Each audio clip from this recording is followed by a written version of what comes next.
ሰላም እንዴት ናችሁ? ወደ ዩኒክ ስፖርት ዩቲዩብ ቻናል ቤተሰቦች አርሰናል መድፈኞቹ ትናንት ምሽት 2-0 በሆነ ውጤት በካራባኦ ካፕ ጨዋታ በኢታን ንዋነሪና ቡካዮ ሳካ ጎሎች አርሰናል ብራይተን ኤንድ ሆቭ አልቢዮንን በሜዳው ኤምሬትስ ስቴዲየም አስተናግዶ 2-0 በሆነ ውጤት ማሸነፍ ችሏል።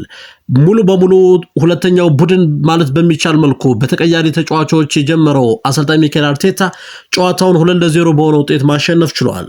ያሰለፋቸውን ተጫዋቾች ስንመለከት በግብ ጠባቂ ኬፓ አሪዛባላጋ እንዲሁም በተከላካይ በኩል ሴንተር ባክ ክርስቲያን ሞስኬራ እና ሪካርድ ፔሮ ሄንካፔ፣ በፉል ባክ በኩል ደግሞ ማይልስ ሉዊስ ስኬሊ እና ቤን ዋይት፣ በአማካይ ክፍል ሚኬል ሜሪኖ፣ ኢታን ንዋነሪ እና ክሪስቲያን ኖርጋርድ እንዲሁም በፊት መስመር ተጫዋች ማክስ ዶማን እና ሃሪማን አነስ እነዚህን ተጫዋቾች በማሰለፍ ነው ትናንትና ምሽት በሁለተኛው አጋማሽ ባስቆጠራቸው ሁለት ጎሎች መድፈኞቹ 2-0 በሆነ ውጤት አሸንፈው ከሜዳ መውጣት የቻሉት። ስብስቡ እንደምንመለከተው ምን ያህል የአርሰናል ጥልቅ የሆነ ስብስብ መኖሩን ያመላከተ ነው። ሙሉ በሙሉ ተቀያሪ በሚባሉ ተጫዋቾች ነው የገባው አርሰናል። ሙሉ ምርጥ 11 የፕሪሚየር ሊጉ ምርጥ 11 የሻምፒዮንስ ሊጉ ምርጥ 11 የምንላቸው ተጫዋቾች እዚህ ጋር የሉም።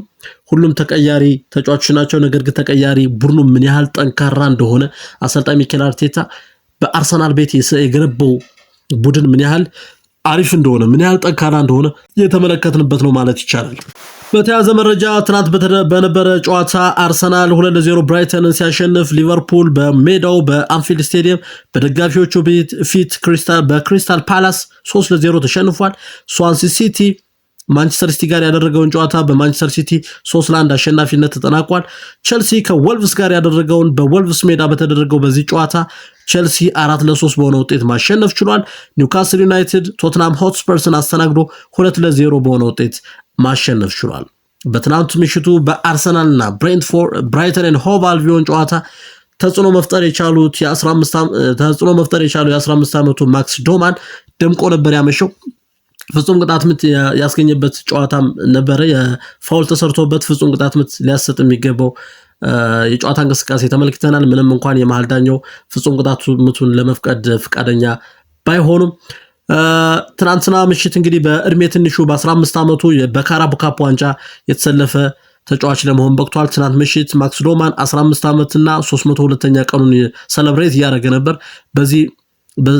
በዚህ ቀን ነበር እንግዲህ ትናንት ጨዋታው ላይ ተሰልፎ የተጫወተው። አሰልጣኝ ሚኬል አርቴታ በስኮላርሺፕ ከቀናት በፊት እንግዲህ በስኮላርሺፕ ማክስ ዶማንን የአርሰናል ዋናው ስብስብ አካል ማድረጋቸው ይታወሳል። በዚህ ስኮላርሺፕ አግሪመንት መሰረት እንግዲህ አሰልጣኝ ሚኬል አርቴታ በጋዜጣዊ መግለጫው እንደተናገሩት ከሆነ የማክስ ዶማንን የጊዜ አጠቃቀም፣ የእንቅልፍ አጠቃቀም እንዲሁም የትሬኒንጉን በሚመለከት ጠንከር ያለ ስራ እንሰራለን ሲሉ መናገራቸው ይታወሳል። መድፈኞቹ በዛሬው ጨዋታ በትናንቱ ምሽቱ ጨዋታ ታሪክ ሰርተዋል። ኢታን ንዋነሪ በተለይም በመሃል ክፍልና ወደፊት ተደርቦ በማጥቃት የነበረው እንቅስቃሴ ግሩም ድንቅ ነበር። እንዲሁም ደግሞ ሚኬል ሜሪኖ እሱም እንደዚሁ ኳሶችን አሲስት በማድረግ የነበረው አጫወት በጣም ድንቅ ነበር ማለት ይቻላል። በክረምቱ የዝውውር መስኮት የተዘዋወሩት እንግዲህ እነ ክሪስቲያን ኖርጋርድ እንዲሁም ክርስቲያን ሞስኬራ እንዲሁም ፔሮ ሄንካፔ ትናንት ተሰልፈው መጫወት ችለዋል ማለት ነው። እንግዲህ የአርሰናል ስብስብ ከበርካታ ጋዜጠኞች አድናቆት እየተቸረው ነው የሚገኘው። በተለይም የቀድሞ የማንቸስተር ዩናይትድ በሌጀንድ የሆነው ጋሪ ኔቪል አርሰናሎች በዘንድሮ የ2025/26 የውድድር ዓመት አጀማመራቸው ፍጹም ድንቅ ነው ሲል ነው የገለጸው። ቡካዮ ሳካ፣ ሊያንድሮ ትሮዛርድ ጎል ማስቆጠር የሚችሉ እነ ኤብሬች ኢዜ፣ ኖኒ ማዱኬን መሰብሰብ የቻለ ስብስብ ነውና ጠንካራ የሆነ አቋም ያለው የወጥነት ችግር የሌለበት ቡድን አሰልጣኝ ሚኬል አርቴታ በዘንድሮ የውድድር ዓመት መገንባት ችሏል ሲል ነው የተናገረው። 4 ድንቅ ፉል ባኮች አሉት እንዲሁም 3 ድንቅ ሴንተር ባኮች አሉት ሲል ነው የገለጸው ጋሪ ኔቪል። 4 ድንቅ ፉል ባክ ያላቸው ጀሪን ቲምበር፣ ሪካርዶ ካላፊዮሪ፣ ፔሮ ሄንካፔንና ማይልስ ሉዊስ ስኬሊ ነው። እንዲሁም 3 ድንቅ ሴንተር ባክ ያላቸው ደግሞ ጋብሪኤል ማጋሊሽ፣ ዊሊያም ሳሊባን እና ክርስቲያን ሞስኬራ ነው። በእነዚህ ድንቅ ተከላካዮች አማካኝነት ትንሽ ጎሎችን ብቻ በማስተናገድ እንግዲህ እስካሁን ባደረጋቸው በፕሪሚየር ሊጉ አርሰናሎች በፕሪሚየር ሊጉ ባደረጉ እስካሁን 9 ጨዋታዎች ውስጥ 16 ጎሎችን ማስቆጠር ሲችሉ የተቆጠረባቸው ጎል ግን 3 ብቻ ነው። ይህ ትልቅ እምርታ ነው፣ እንደ ቡድን ትልቅ ስኬት ነው ብሎ መውሰድ ይቻላል።